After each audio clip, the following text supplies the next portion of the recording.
mercredi et je vous prends pour débuter une nouvelle semaine de vlog. Je viens de rentrer, il est à peu près 17h, 18h.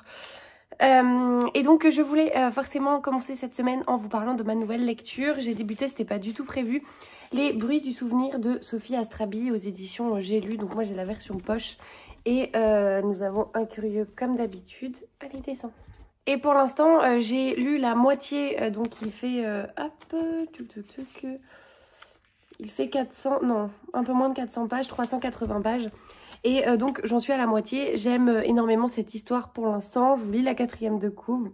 Après la mort de sa mère, Claire découvre que celle-ci lui a légué un carnet ainsi qu'un appareil photo chargé d'une pellicule. Le lien entre les deux objets, un petit village de l'Aveyron où la jeune femme a passé les étés de son enfance. Il n'en faut pas plus pour la décider à tout quitter. Sous une autre identité, Claire s'installe à Marelle en quête de ce passé flou et de cette mère qui lui a si souvent échappé. Au fil des pages et des clichés, elle découvre des souvenirs qui vont bousculer ses croyances. En explorant les bruits de nos souvenirs, l'autrice nous conte l'histoire d'une fuite pour mieux se retrouver. Et donc comme je vous le disais, j'aime beaucoup ma lecture pour plusieurs raisons. Déjà parce que je trouve que de page en page, de chapitre en chapitre, je suis surprise par la tournure que prend cette histoire. J'avais pas justement volontairement lu la 4e de couve avant de le lire. Je l'avais lu quand je l'avais acheté, mais je l'ai acheté à Brive, donc en 2023. Et donc forcément, depuis, j'avais totalement oublié. Mais je dirais ce que j'aime le plus pour l'instant dans ce roman, c'est découvrir la plume de Sophie Astrabi. Je la suivais, je crois que je vous en avais déjà parlé, je la suivais donc je la suis sur Instagram. Et elle fait toujours des posts où je trouve que c'est à la fois sincère, à la fois authentique, à la fois sans fioriture dans l'écriture. C'est finalement la réalité du quotidien, le quotidien qu'on vit nous, qu'on vit tous, mais le quotidien sublimé par des mots, par des instants qu'elle capture de manière assez poétique. Et donc en fait c'est ce qu'on retrouve dans ce roman, c'est-à-dire que voilà, tout est décrit de manière à, certes, qu'on puisse tous se reconnaître dedans, mais avec des métaphores assez belles, voilà, tout simplement. Donc je la retrouve totalement dans ce roman et du coup je passe un très bon moment. Je lis pas très vite là cette semaine, mais voilà, je vous en reparlerai parce que pour l'instant je me régale. Et sinon, du coup, je voulais vous parler de mes 2 réceptions. J'ai reçu en début de semaine 2 colis. Je les ai tous les 2 déjà ouverts. Le premier, donc c'est un colis qui me vient des éditions J'ai lu. Et il s'agit des Brumes de Riverton, donc un roman de Kate Morton, dont je n'ai toujours pas découvert la plume alors que j'ai les ombres d'Adélaïde Hills. J'arrive jamais à le prononcer dans ma palle. Donc nous sommes sur un roman dont j'ai beaucoup entendu parler. L'été 1924, manoir de Riverton. L'étoile montante de la poésie anglaise, Lord Robert Hunter, se donne la mort lors d'une soirée mondaine. Les sœurs Emmeline et Anna Hartford, seules personnes présentes au moment du drame, cessent alors de s'adresser la parole. Selon la rumeur, l'une était la fiancée de la victime et l'autre son amante. 1999, une jeune réalisatrice décide de faire un film autour de ce scandale et prend contact avec le dernier témoin vivant, Grace Bradley, ancienne domestique au château. Grace est toujours efforcée d'oublier cette nuit-là, mais les fantômes du passé ne demandent qu'à se réveiller. Et clairement, tout m'attire dans cette lecture. Je pense que je lirai d'abord Les ombres d'Adélaïde Hills, waouh, j'arrive à le prononcer, avant celui-ci, mais voilà, 16 millions de lecteurs dans le monde, je pense que ce n'est pas pour rien. Et enfin, le dernier colis que j'ai reçu, c'est un colis qui me vient des éditions Charleston. Donc un petit roman qui du coup a toute sa place et tombe plutôt bien. Puisque en début de mois, je vous ai parlé pas du premier tome, mais que je sais pas, si du premier tome, puisque du coup on a le même personnage, donc de Céline Olinsky. Et je vous ai parlé de Rupture, Tarot et Confiture. Entre temps, il y en a eu un deuxième, je crois que c'est Vodka, Déambulateur et quelque chose comme ça. Et là, ici, on est sur le 3e, donc Karma, Amour et Tortilla. J'aime beaucoup, j'adore la couve. Vraiment, je trouve que pour le coup, Charleston à chaque fois utilise des illustrations qui sont tout à fait révélatrices de ce qu'on retrouve dans le roman.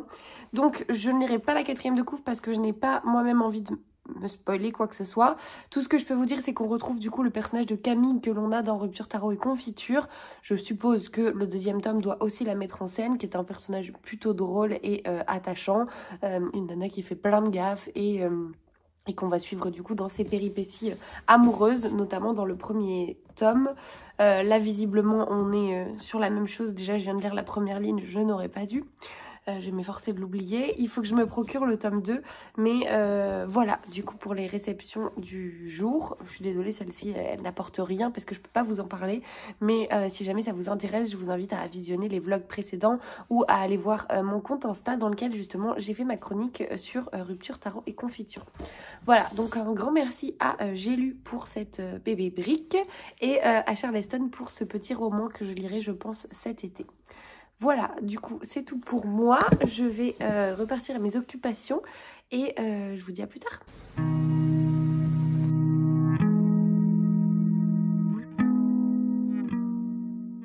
Hello, j'espère que vous allez bien. On est vendredi soir, je vous prends en bonne compagnie. Il y en a un qui est en train de faire sa meilleure sieste pour un petit update lecture. Enfin, pas tant que ça, mais surtout pour vous parler de 3 colis que j'ai reçus, qu'on les ouvre ensemble. Je refais ma phrase, on va y arriver. Je me suis rendu compte que je vous avais pas du tout parlé du fait que j'avais terminé les heures incertaines de Karine Pitoki, à tel point qu'on ne marque pas, j'ai d'ailleurs toujours dans le livre. Donc c'est un tome 3, c'est la suite des rêves de nos mères et des cendres sous les coquelicots. C'est une saga familiale et historique, je vous en ai déjà parlé, je vous avais dit d'ailleurs que je l'avais commencé et que j'adorais ma lecture. Et entre temps effectivement je pense que je suis passée à autre chose et donc je vous ai pas dit que je l'avais terminé. Clairement ça a été un coup de cœur ce 3e tome. Même si j'ai mis beaucoup de temps à recoller un petit peu tous les morceaux, à me souvenir qui était tel ou tel personnage, sachant que j'avais lu le tome 2 je crois il y a 1 an, voire peut-être quasiment 2.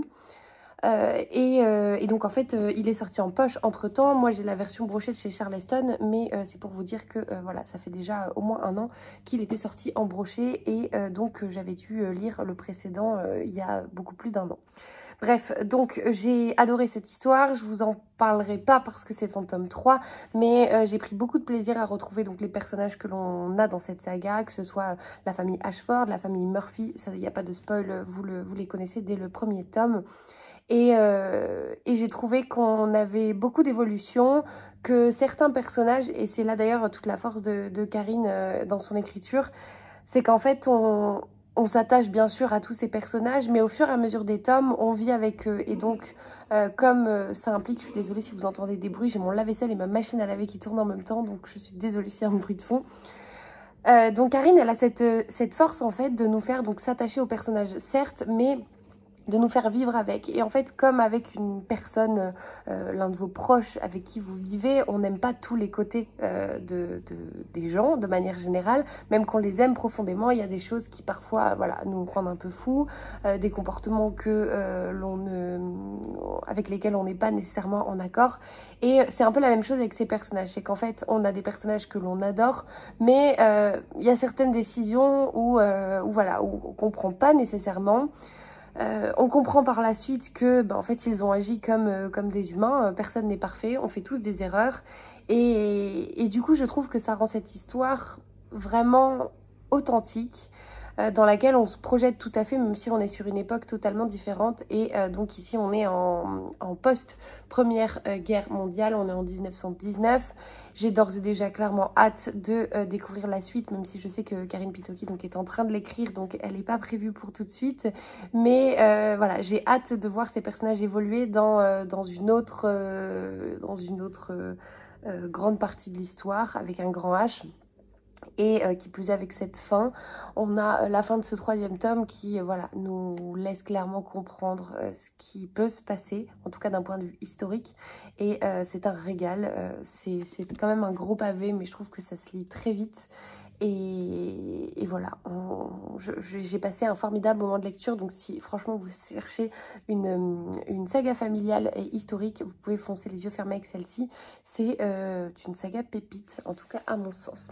Donc ça c'était pour ma première lecture en cours. Pour ma seconde, donc je suis toujours dans Le bruit des souvenirs de Sophie Astrabi. J'approche petit à petit de la fin, je n'arrive pas à parler. Et pareil, je passe un très bon moment. Ce roman aborde des thèmes que je pensais pas du tout découvrir, en tout cas sans avoir lu la 4e de couve, mais même en fait à la lecture de la 4e de couve, il y a beaucoup de surprises dans ce roman. Comme je vous le disais, on a une plume là aussi très authentique, très simple, mais finalement très belle. Et voilà, et je passe un très bon moment. J'ai l'impression de voyager dans le sud de la France. On est dans l'Aude, non, dans l'Aveyron, pardon, mille excuses. Et voilà, et donc c'est très à la fois rafraîchissant et à la fois un peu lourd aussi, dans le sens où, un peu lourd dans le bon sens du terme, dans le sens où voilà, les histoires, les parcours de vie abordés sont quand même pas simples. Et on a une question de poids des secrets, de poids des secrets de famille, de poids des choses qui n'ont jamais été dites, ou en tout cas pas à une certaine époque, et de comment on va réussir à vivre avec par la suite, de comment certaines décisions qu'on prend dans notre jeunesse vont façonner des parcours de vie par la suite. Et voilà, et donc je passe un formidable moment. Je vous en reparlerai peut-être quand je le terminerai. Pas sûre, parce que je pense que je vous en ai déjà pas mal dit vu que je n'ai pas beaucoup lu cette semaine. Mais voilà, c'est une première découverte de la plume de Sophie Astrabi et ce ne sera clairement pas la dernière. Donc ça, c'était d'un point de vue lecture en cours et lecture terminée. J'ai reçu du coup 3 colis. Je pense que c'est des livres brochés, étant donné le... Ah, donc là, on est passé en cycle essorage. Si jamais vous l'entendez, peut-être pas d'ailleurs. Donc, il s'agit d'un roman Charleston, je ne sais pas ce que c'est. Oh, c'est le nouveau Taylor Jenkins Reid qui s'appelle Les Vrais Amours. J'avais totalement oublié le titre et la couve, peut-être d'ailleurs parce que je ne les avais pas en tête. Donc Taylor Jenkins Reid, c'est l'autrice qui a écrit Daisy Jones and the Six, qui a écrit également Les Sirènes de Malibu et qui a écrit Les 7 maris d'Evelyn Hugo, qui est le seul que je n'ai pas lu. Celui-ci, donc, je ne sais pas si c'est un nouveau roman ou si c'est une réédition. Il s'appelle donc Les Vrais Amours. Et je découvre la 4e de couve en même temps que vous parce que je n'ai pas du tout souvenir de ça. Le jour où son mari Jess disparaît au cours d'un accident d'hélicoptère, le monde d'Emma Blair s'effondre. Dévastée, c'est dans sa ville natale du Massachusetts qu'elle se réfugie pour surmonter cette tragédie. Entre les rayonnages de la librairie de ses parents, Emma reprend peu à peu goût à la vie et quand elle croise la route de Sam, un ami d'enfance, elle entrevoit enfin la possibilité d'être à nouveau heureuse à ses côtés. Mais quelques jours après leur fiançailles, son destin bascule une seconde fois lorsqu'elle apprend que Jess est vivant. Emma va alors devoir choisir entre son premier amour et le nouvel amour de sa vie. L'autrice culte de Daisy Jones and the Six, des sept maris, n'importe quoi. Des 7 maris d'Evelyn Hugo nous offre un nouveau roman magnifique et inoubliable. Bouleversant, vous allez craquer pour cette histoire d'amour épique. Je sais pas s'il y a des... je pense que c'est la... Je sais pas si c'est la rentrée littéraire, mais je suis pas sûre que du coup il y ait des avis de lectrices à l'intérieur. Oh si. Alors, bon bah ça commence avec La vie d'Alizée, clairement la COPS, un coup de cœur monumental. Ce roman est une claque, un concentré d'émotions. Bon, je pourrais lire que celui-ci et me fier à son avis. Je vais quand même vous en lire d'autres. On a Yasmine au fil des mots qui dit un roman tout en subtilité que j'ai dévoré en quelques heures. Et L'échappée livresque, magnifiquement écrit. Nous sommes loin des clichés habituels lorsque 3 cœurs s'entremêlent. L'émotion m'a plusieurs fois mis les larmes aux yeux. Bon, ben c'est prometteur. Faut peut-être être dans un bon mood quand même, mais c'est prometteur. Donc, j'en déduis que c'est son... Non, c'est pas son nouveau roman. Il est sorti en 2016 aux États-Unis. Voilà. Donc, un grand merci à Charleston. J'aime beaucoup la couve. Ça me fait un peu penser au... Bah, c'est une couve de piscine, mais ça me fait un peu penser aux couves de Chloé Esposito, de Mad, Bad et... je sais plus l'autre. C'est pas une saga que j'ai lue, mais je vois très bien les couves. Et donc, ce côté fond de piscine, ça me fait penser à ça. Ça, c'était le premier. Le deuxième, du coup, j'en déduis que c'est également un envoi de chez Charleston.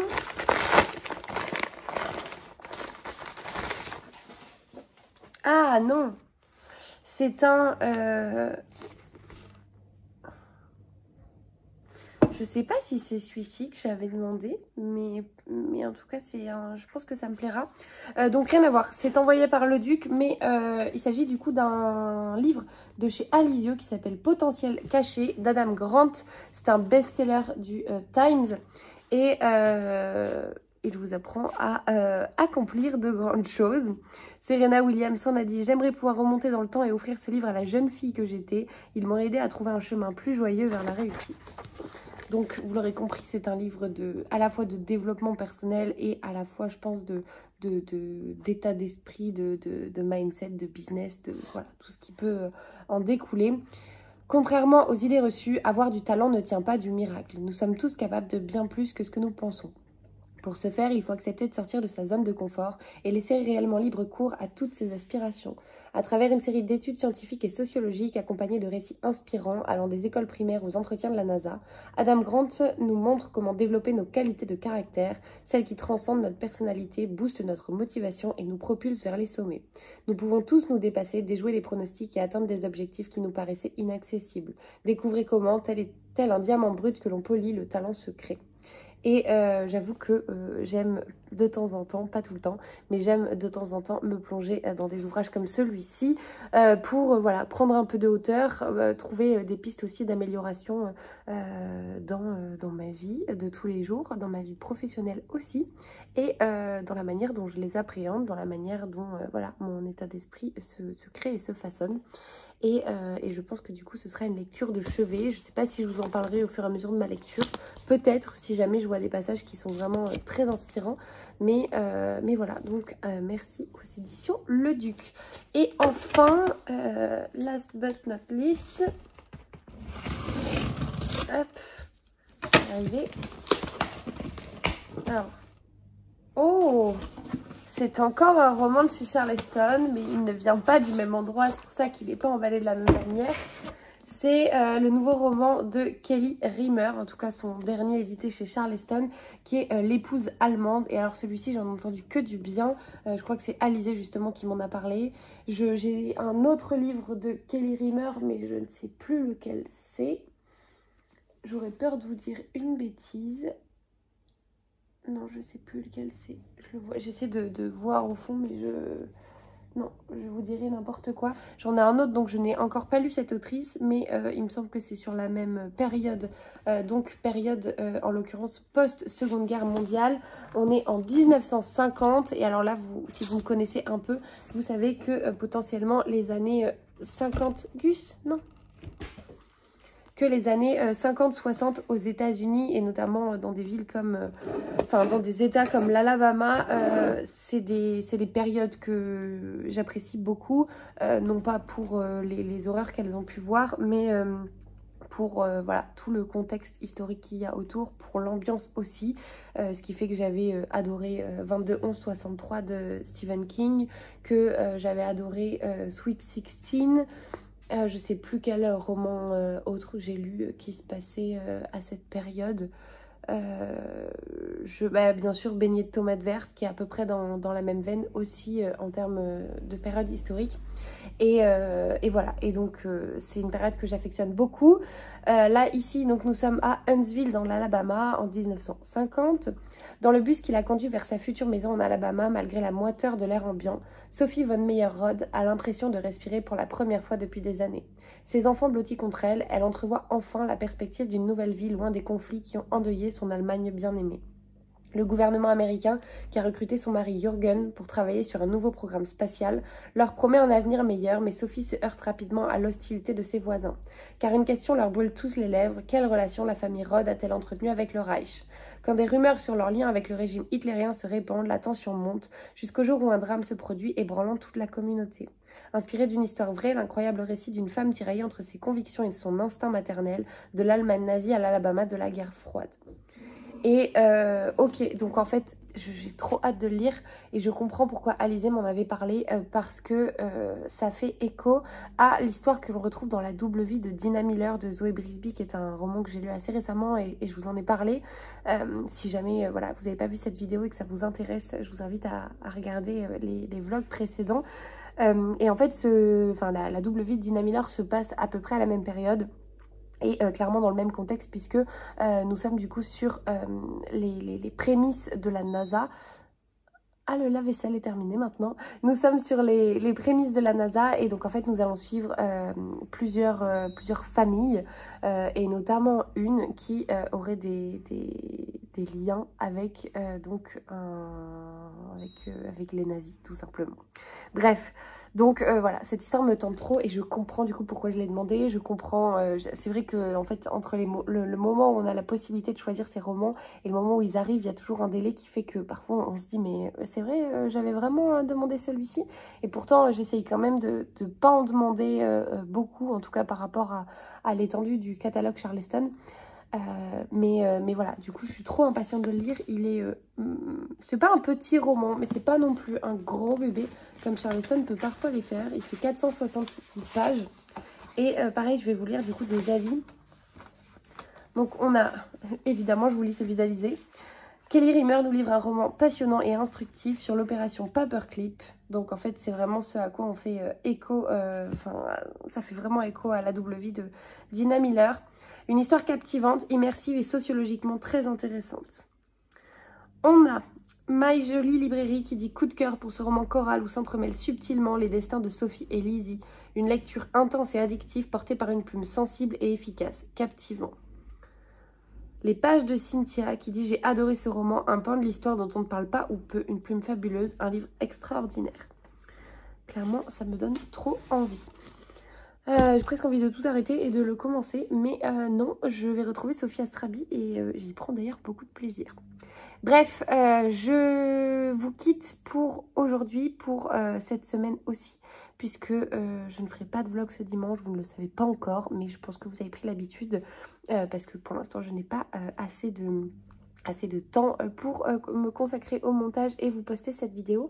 Mais du coup, je vais passer le week-end en Dordogne, me ressourcer en famille avec mes parents. Et je vous reprends dès que je rentre ou la semaine prochaine pour vous faire un petit point sur mes lectures.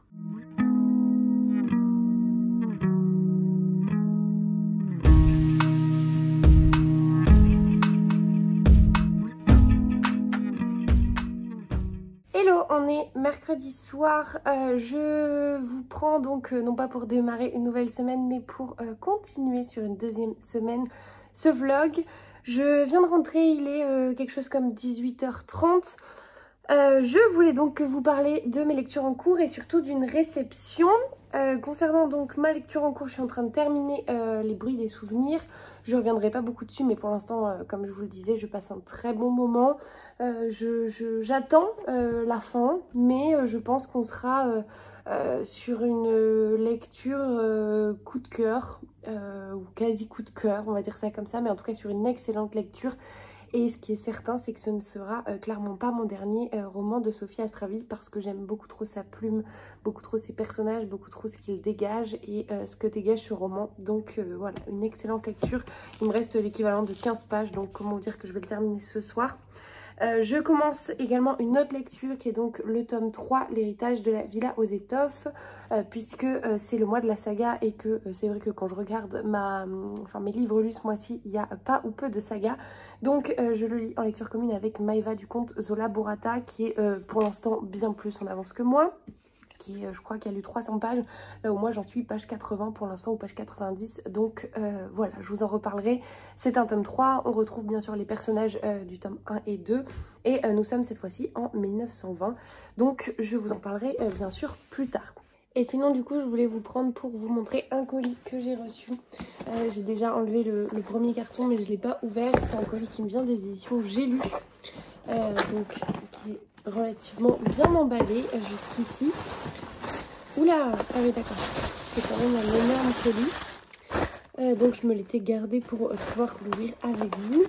On a, alors je ne sais pas ce que c'est, mais il est magnifique. Oh, j'adore. Donc un éventail, c'est très Jane Austen, c'est très Bridgerton, c'est très, j'aime beaucoup. Ah j'adore. Clairement le goodies indispensable pour l'été. Par contre je suis jamais très douée pour les replier correctement. Hop, je le range dans son petit étui, j'adore. Hop, nous avons un pins, il est trop beau. J'aime énormément, magnifique. Literary Emporium Bookish Enamel Pin. Oh j'aime trop.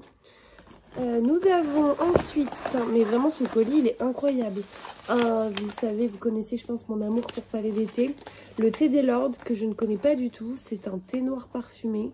Grand classique des thés anglais agrémenté de pétales de cardamome, un lord très distingué qui est le plus bergamoté de nos Earl Grey. Ok, donc c'est un Earl Grey. Vraiment, j'ai trop hâte de le découvrir. Plus pour l'après-midi, je pense, dans mon cas, parce que je bois pas du thé tout le temps.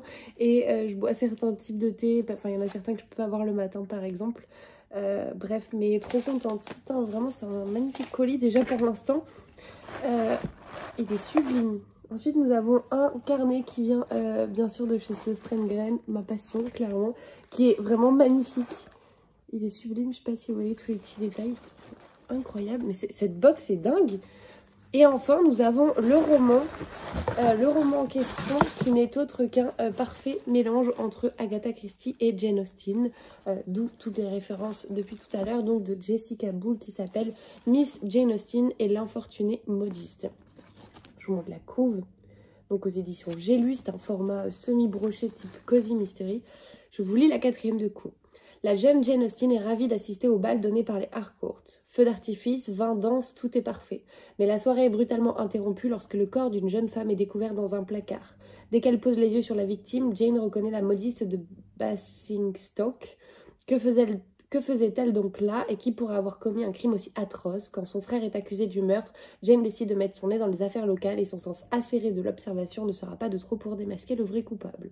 Il me fait trop envie parce que clairement c'est tout ce que j'aime je pense en termes de couve, en termes de mélange, en termes d'histoire. On est du coup bien sûr un cozy murder puisque on se retrouve avec Jane Austen qui va visiblement enquêter. Jessica Bull, du coup l'autrice, elle est londonienne, elle a commencé à travailler comme bibliothécaire avant de devenir consultante en communication, lectrice compulsive. Elle décide de donner un nouvel élan à sa vie et se lance dans l'écriture. Miss Jane Austen et l'infortunée modiste est son premier roman. Bon bah voilà, on verra du coup si c'est prometteur et je vous en reparlerai. C'est un joli petit bébé quand même, il fait il fait 450 pages et il me fait trop envie. Donc un grand merci à J'ai lu pour ce colis juste fou. Il est vraiment, enfin il y a tout ce que j'aime. Vraiment si j'avais pu mettre tout ce que j'aime dans un colis, je pense que j'aurais fait ce colis. Donc un grand merci aux équipes J'ai lu pour cette découverte. Du coup je vous en parlerai bien sûr quand je le lirai, j'espère dans pas si longtemps. Voilà, c'est tout pour moi. Je vais retourner donc terminer enfin mon roman de Sophie Astrabi, même si je vous avoue que je n'ai pas envie de quitter ni sa plume ni ses personnages, mais c'est pas grave. Et je vous dis du coup à plus tard.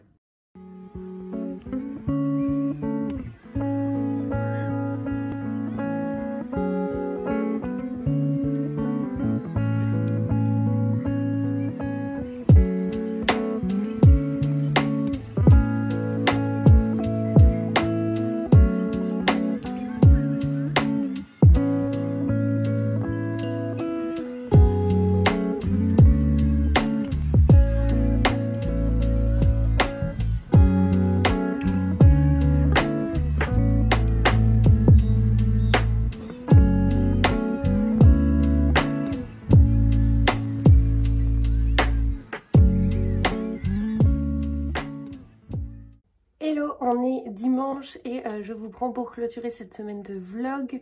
Je vous parlerai pas du coup des lectures que j'ai commencé parce que j'aurai beaucoup trop de choses à vous dire. Je vous garde ça pour le prochain vlog.